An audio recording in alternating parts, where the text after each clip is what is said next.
I want to run you all through a thought experiment regarding this current MAGA civil war. On my channel, we've been covering how Tucker Carlson interviewed Nick Fuentes, which in turn pissed off a lot of the more center-right figures who defend Trump, but who realize that Trump has paved the way for all of these far-right movements to become mainstream. People like Ben Shapiro, who, yes, is relatively center-right compared to the far-right movements popping up.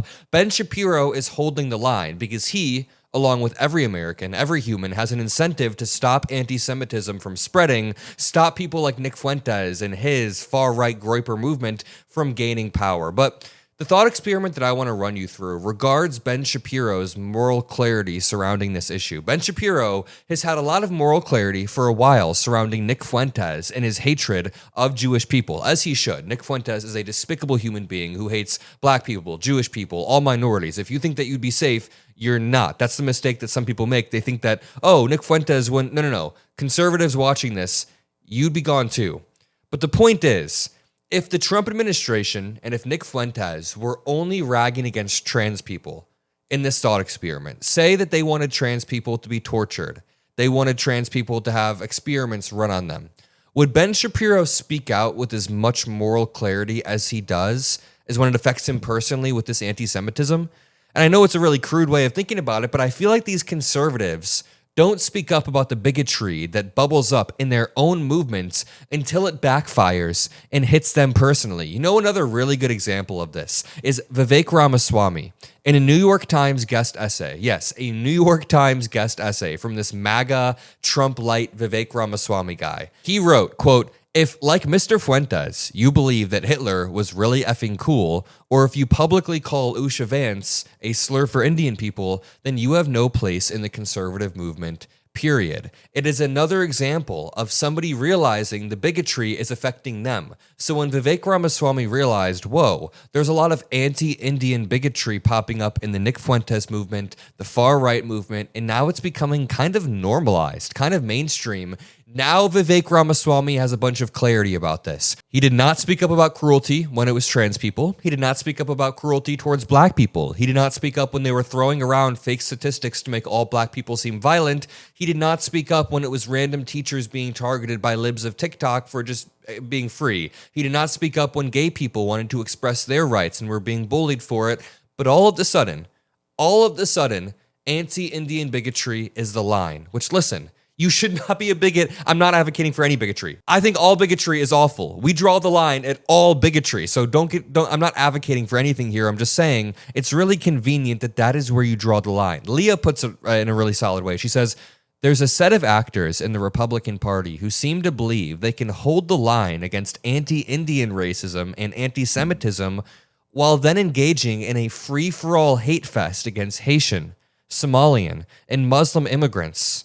And that's just not how it works." Such a satisfying way to put it. You can't just engage in a free-for-all hate fest on a daily basis where Elon Musk is constantly boosting the most vile rhetoric about black Americans and trans Americans, Mexican Americans, immigrants of all kinds, except for white immigrants from South America for some reason. And then you try to draw the line right when it affects you.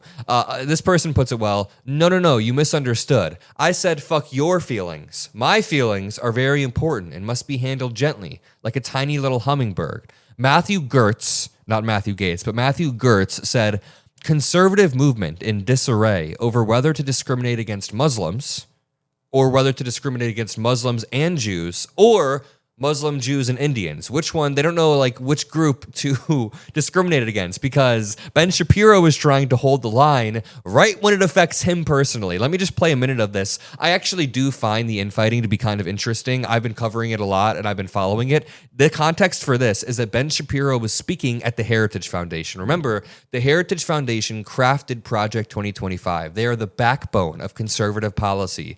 Then Kevin Roberts came out and refused to condemn Tucker Carlson and Nick Fuentes' interview. He did it in a really sloppy way.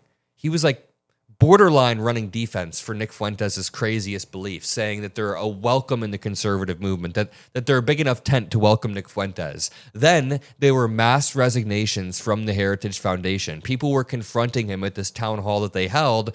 Then he issued 3 different apologies. I mean, this was all a mess. Now they're having Ben Shapiro speak and play cleanup. Let me just play a minute to give you some context. The conservative movement is in flux. It's in flux because of the systemic failure by conservative leaders to do what any good leaders must do: define and maintain the foundations of that movement.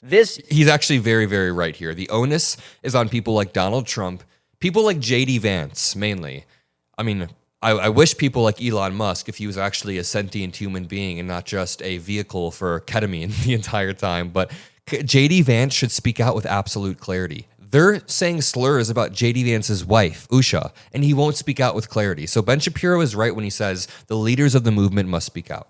In flux. It's in flux because of the systemic failure by conservative leaders to do what any good leaders must do: define and maintain the foundations of that movement. This is our job. If we care about conservatism, if, as Heritage Foundation proclaims, our goal ought to be to formulate and promote conservative public policies based on the principles of free enterprise, limited government, individual freedom, traditional American values, and a strong national defense, then we must stand up against those who would pervert and twist the conservative movement into a movement without principles, or worse, a movement that promotes the very opposite of the principles that conservatives hold dear. Conservatism means something, and if we refuse to stand for it and fight for it and defend it, it will disappear, and with it, so will the last best hope of mankind. The alternative is a conspiracism that demoralizes, a conspiracism that argues that our ideals embedded in the Declaration of Independence are insufficient, that our systems embedded in the Constitution frustrate human purpose. Okay, I won't play too much Ben Shapiro. He's going on his normie conservative rant. He wants to uphold the more Reagan-esque party. So when I talk about this divide between the far right and the center right, there is some interplay between them. Donald Trump, Ben Shapiro, a lot of these people have created space, have normalized and allowed this far-right movement to grow and bubble up by allowing this type of bigotry to just run rampant in their movement. Of course, Donald Trump fans the flames of these far-right movements, tells the Proud Boys to stand back and stand by. Ben Shapiro never had the moral clarity about that he's talking about now. So he's calling on J.D. Vance. He's not saying J.D. Vance, but he wants the leaders of the conservative movement en masse to stand up against this type of bigotry. But he didn't have the moral clarity necessary when that happened. So I'm not saying that Ben Shapiro didn't make way for the far-right movements, because he did, but I'm just saying there is a delineation between what they believe, and it mainly is just whether or not you should hate Jewish people or Indian people. Now, to continue, friend of the show Tim Miller points out, I have to say that Ben Shapiro continues to be a voice of reason in these intra-MAGA disputes, mostly because the people he's in coalition with have gone totally batshit insane. But having one prominent non-batshit voice on the MAGA right is better than zero. And this isn't us praising Ben Shapiro for being right on every issue or anything, but in these conversations with the Daily Wire, he tends to actually give some pushback, like in this clip here. You know, if you have a purely creedal idea of identity, then, you know, I don't know, half of the people we went to college with would not be American, even if their parents came on the Mayflower. And, you know, if we have this, I don't know, we don't really have a purely racial basis for America, certainly haven't in a long time. And so what do you do about the problem? What do you do about the total collapse of social solidarity that this problem represents? Well, I'm for assimilation. I'm for I think that we are, in fact, a creedal country, and there is no other definition of Americanism that tends to hold historical water. The notion that we are, you know, a heritage-based country, meaning that you're more American because your great-great-great-great-great-grandparents got here, as opposed to your great-great-great-great-great-grandparents got here. This right here is the fundamental divide. They're basically arguing, as Vivek Ramaswamy writes about in his article, what American identity is. Is American identity something tangible, like you are a white person, you are this percent white, or is being an American more of an idea, like you support freedom of religion, freedom of expression, liberty, personal property. You support some of these core American tenets, meaning anyone can be an American. I heavily lean towards the latter and will always argue about the idea that America is simply an idea, that anybody can become American if they integrate into society within the right way. I don't care if you are the whitest person ever. If you are the whitest person ever and you were born in America or you immigrated to America and you hold beliefs that are antithetical to that of America, the core of America, like freedom of belief, freedom of expression, diversity, freedom of religion, like a lot of these far right MAGA fucks are. They're not even MAGA at this point. They're so far right, they reject MAGA and reject Trump because they say that's not far right enough. These people are not American compared to somebody who could have immigrated, like my grandpa, who came from Syria, who built a business. He built a small business into like a medium small business. It's still a local business in Indiana, but he built it with out of nothing from working in his car. And he's an integral part of the community now. And he prays. He goes to Friday prayer to the mosque.